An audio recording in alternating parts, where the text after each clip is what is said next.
Hello! My name is Small Mischief and welcome back to another video. Today I'll be participating in the art challenge known as Inktober. For those of you who might not know, Inktober has been a challenge on the internet for any artist to participate in. Typically, as it's named, Inktober is meant for artists to use inking with pens or brushes of their choosing. While it is typically preferred that artists do use these inks, it is not a requirement, as the main point of Inktober is to draw every day of October following a prompt list or of your own ideas. Now, dear viewer, you may be wondering one of two things. As you can see so far, I'm using a mechanical pencil on a note card. I do eventually move on to adding alcohol-based markers and pen ink on top of this sketch, but I wanted to show off that you do not need to be restricted for these sorts of personal art challenges. There are no prizes except personal improvement and to have a good time. Secondly, you may have noticed that this video has not been posted on the 1st of October. That is because, dear viewer, I am starting late. And while I do hope to catch up by the end of this art challenge, there's a solid possibility that I will not finish all of the prompts. Now, this leaves me a couple of options. First of all, I could combine all of the prompts that I did not complete into one massive art piece to post at the end of October. Or, you'll just have to bear with me and we'll be seeing Inktober into November. Whichever works, I just want to have a good time while I'm drawing. Please feel free to comment if you have any other ideas for what I should do in this Inktober experience. Or let me know which one of my ideas you prefer. I would love to hear back from you guys. Now, on to the drawing. The first prompt of Inktober 2025 is mustache. Now, I couldn't just draw a mustache. I had to make things a little bit creative just to keep things fun. There's a lot of things that can look like a mustache, but I thought that little leaves held up to your face could be pretty convincing. So, for my first drawing of Inktober, I will be drawing 3 little caterpillar buddies holding leaves up to their faces, excited for when they finally grow up. The little caterpillar in the front is a Japanese emperor caterpillar. I chose these little guys because not only are they adorable, they've got little horns on their heads, and I just thought that was fun. When he grows up, he's going to be a beautiful Japanese emperor butterfly. Now, his friend on the right side of the picture is a hornworm.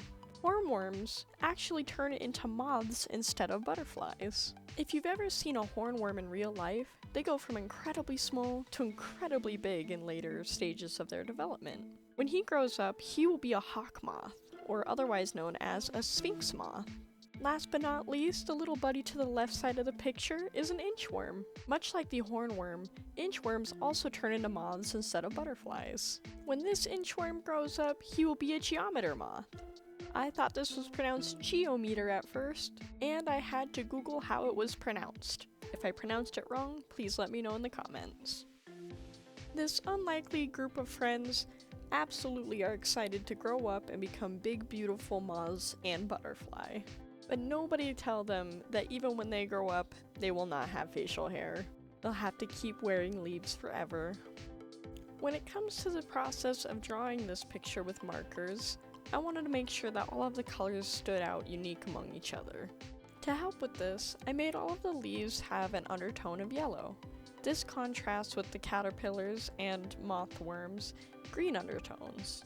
Additionally, this kind of helps with the fall aesthetic and season that I'm drawing this in. To further push the color contrast, I shaded in my leaves with a red hue, which is the opposite of green. I think this works out really well, considering that it is in such a small space with so much detail. To really make everything pop, I went back in with a black fine liner to re-establish my original sketch. This is always my favorite part of going over a drawing, because it really highlights what the original intention was after the coloring that was already so intimidating. Plus, by going over everything with pen again, I'm able to re-establish the shadows through the process of hatching. Hatching is when you draw the pen quickly across the surface in parallel lines to establish a form that was not otherwise present. Hatching with a pen is one of my favorite things to do in these drawings because it really emphasizes the medium that I'm working with. This style of inking often reminds me of postcards, or little designs you'd see on the backs of cards that you'd send to your loved ones. The last part of my process was going back and adding a white outline around my little creatures. I did this to finally do the last bit of emphasis and make the dimensions of my piece pop even more. When all is said and done, all three of these little guys are very cute with their leaf mustaches, and I hope they made for a very good drawing experience for you and I. And with that, Inktober Day 1 is officially finished for 2025. Please let me know what you think of my drawing in the comment section below, and let me know if you participated in Inktober this year. I would love to hear about your experiences and your ideas. In the meantime, stay creative and fun. I will see you in the next video. Oh, and like and subscribe if you've made it to the end of the video. That's pretty cool.